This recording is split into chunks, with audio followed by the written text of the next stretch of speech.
Coucou tout le monde, aujourd'hui je vous retrouve pour une nouvelle vidéo. Aujourd'hui je vous retrouve pour une vidéo dont j'ai eu l'idée il y a très peu de temps. Je sais pas si vous vous souvenez, mais sur mes réseaux sociaux, sur Snapchat et sur Instagram, j'avais posté 2 sondages vous demandant tout simplement de me poser toutes vos questions sur le sujet d'au pair. Et j'ai donc décidé d'y répondre en vidéo.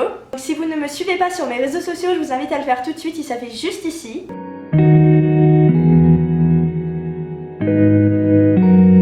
Première question de Julien. Comment as-tu validé les expériences obligatoires pour être au pair? Alors tout simplement les expériences obligatoires, si vous n'avez pas vu ma vidéo sur tout ce qu'il faut avoir pour être au pair, je vous invite à aller la voir tout de suite, je vous la mettrai en barre d'infos.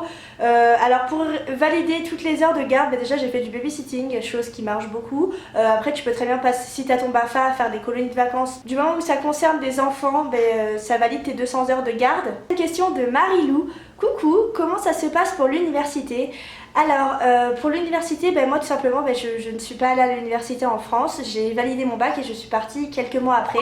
Après ici je suis des cours d'anglais, donc c'est des cours d'anglais gratuits dans un campus, c'est pas vraiment une université, c'est un campus où il y a pas mal d'étudiants. C'est un gros campus qui s'appelle Dundee Campus, donc le programme ça s'appelle TMCC.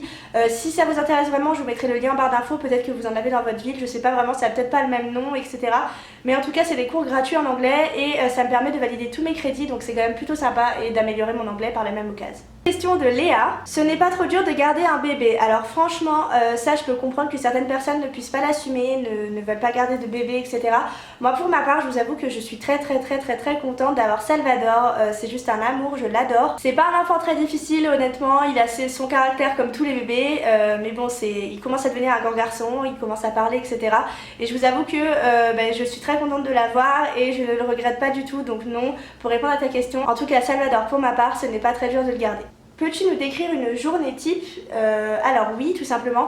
Je commence à 8 h, j'emmène mon plus grand à l'école avec mon petit dans la voiture que je garde dans la voiture avec moi. Une fois avoir déposé le plus grand, on va au parc. S'il fait pas beau, j'essaie de l'emmener dans des trucs assez couverts, vous savez, des activités. Des fois il y a des salles avec des espèces de trampolines, etc. Lui ça le fait beaucoup rire. Il est petit, il a du mal à tenir l'équilibre, mais ça le fait beaucoup rire. Donc j'essaie de faire ça. Ensuite je rentre en général pour 10 h. Il joue un petit peu dans le salon. À 10 h 30 il fait sa sieste, il fait une sieste le matin. Il dort jusqu'à environ 12h30, donc pendant ce temps-là je fais ce que je veux, j'ai le temps de faire à manger. Une fois qu'il se lève, on mange tous les deux, après on joue un petit peu, des fois je ressors au parc, tout dépend le temps, encore une fois. À 14 h 30 je vais chercher mon plus grand à l'école, on rentre à la maison, on goûte, je donne le bain au petit, en général je finis vers 16 h 30. Donc voilà, ça serait plutôt une journée typique pour moi. Après pour chaque au pair, les journées sont différentes et les emplois du temps changent. Ensuite, prochaine question de Léa. Qu'est-ce qui est le plus difficile? Alors honnêtement je sais pas vraiment. Moi pour ma part je dirais la nourriture, ça me change beaucoup. Je le répète dans toutes mes vidéos d'au pair, franchement c'est un changement très soudain pour moi et j'ai pas du tout l'habitude de manger comme ça. Vous pourrez me dire oui tu peux manger comme tu veux, etc. Oui mais on peut pas trouver par exemple du pain, des trucs comme ça, et je vous avoue que ça c'est le genre de truc qui me manque. Donc je crois que le plus difficile ce serait la nourriture, après être loin de la famille évidemment, mais la nourriture c'est vraiment la principale chose qui me manque beaucoup en France. Cette expérience te fait changer? Alors oui honnêtement elle me fait changer, déjà elle me fait mûrir, j'ai 18 ans, je pense que pas tout le monde partira à 18 ans, mais moi pour ma part je suis très fière d'être partie à 18 ans dans le sens où je me dis t'as 18 ans, t'as eu ton bac, t'es sortie de ta zone de confort et t'es partie loin, et je vous avoue que voyager maintenant c'est devenu comme une addiction. C'est un petit peu bizarre de vous dire ça, dans le sens où quand je voyage j'adore ça, et une fois que je rentre j'adore être avec Salvador, etc.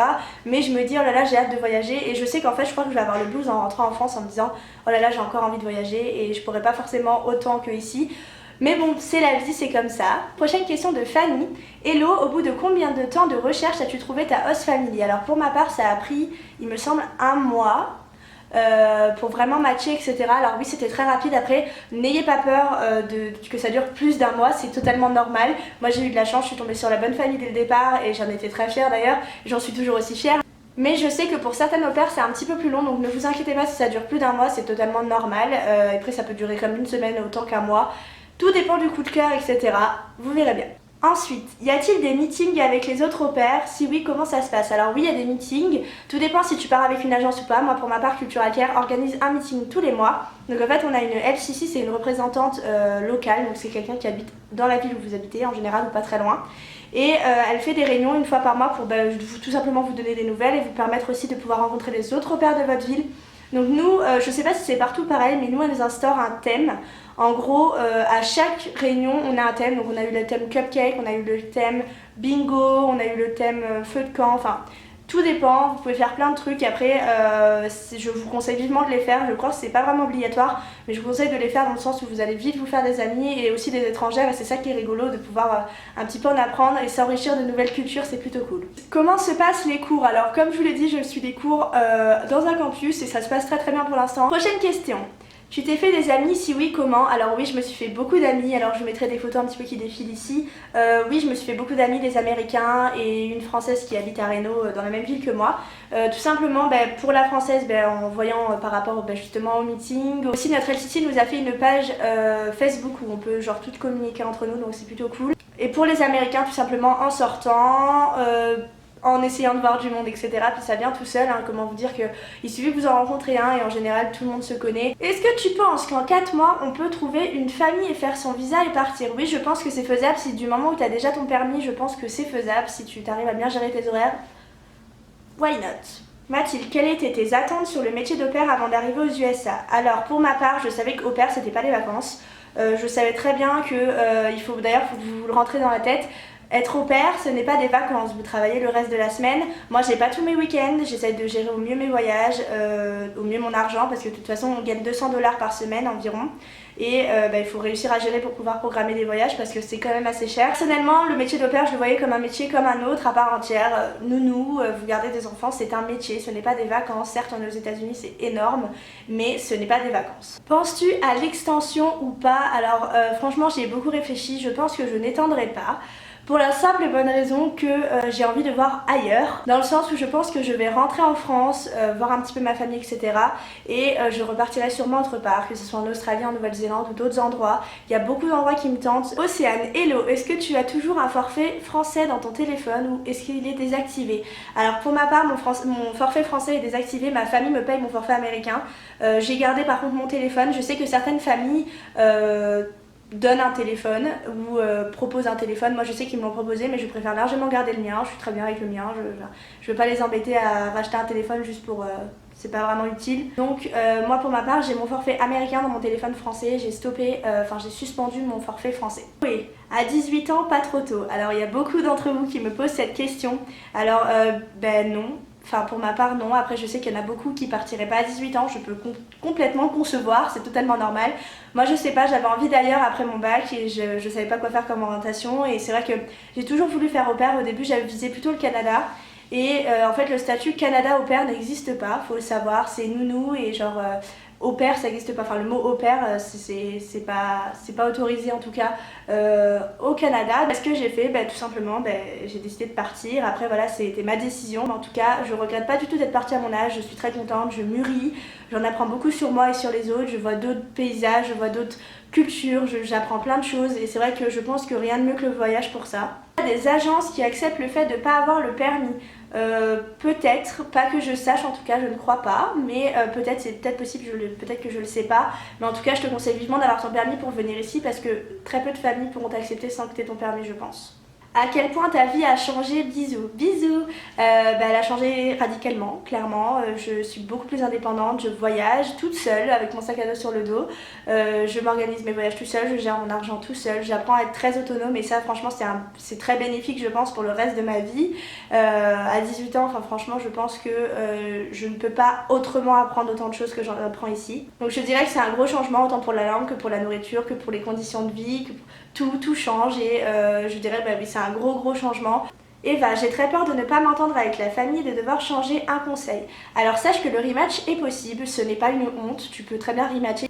Sois vraiment sûr de ta famille avant de matcher. Moi je marche au coup de cœur, c'est-à-dire que j'ai eu le coup de cœur pour sa famille, je suis partie ici. Après si t'as pas de coup de cœur mais que t'as vraiment une famille que t'aimes bien, tu peux toujours essayer. Après le rematch est possible, ne t'inquiète pas. Et de toute façon si tu poses les bonnes questions à ta famille, il n'y a aucune raison que tu aies besoin de rematcher. Ça se trouve tout se passera bien et je te le souhaite en tout cas. Est-ce que tu gardes une vie sociale, amis, etc. Oui, je sors beaucoup après mes cours et après mes journées de travail et les week-ends. Donc oui, je garde une vie sociale. Les 200 heures de garde d'enfants pour les conditions, elles se font en combien de temps? Alors tu les fais en autant de temps que tu veux, tant que c'est déclaré. C'est-à-dire qu'en gros, ils vont te demander 3 références minimum. Donc il va falloir que tu donnes 3 noms et ils devront contacter ces 3 références pour que les références puissent valider le fait que tu aies gardé leurs enfants un tel nombre d'heures et voilà. Chloé, difficile d'être loin de ta famille et de ses amis. Alors Chloé c'est une de mes amies justement. Vous me manquez beaucoup, je vais pas vous le cacher, mais en tout cas je sais que cette expérience je pourrais la vivre une fois dans ma vie entre guillemets, donc je profite tout simplement, mais oui vous me manquez tous, je vous aime trop fort et c'est là qu'on se rend compte des gens aussi qui sont là pour vous à des milliers de kilomètres, donc franchement voilà, gros bisous Chloé.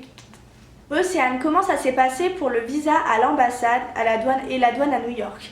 Le visa ça s'est très bien passé, je stressais de ouf, mais vraiment de ouf, sachant que quand je suis arrivée à l'ambassade, par pur hasard je suis tombée avec d'autres au pair qui n'ont pas eu leur visa. Pour ma part on m'a juste demandé quand comptes-tu partir, où vas-tu, combien d'enfants tu vas garder, pourquoi faire, qu'est-ce que tu comptes faire une fois là-bas, est-ce que tu comptes rester aux États-Unis? Surtout répondez non, parce que sinon c'est mort pour vous. Pour la douane à New York, pour ma part on m'a pas posé de questions, il m'a juste dit hi, il a tamponné mon truc, il parlait avec son collègue, il a dit bye. Ok.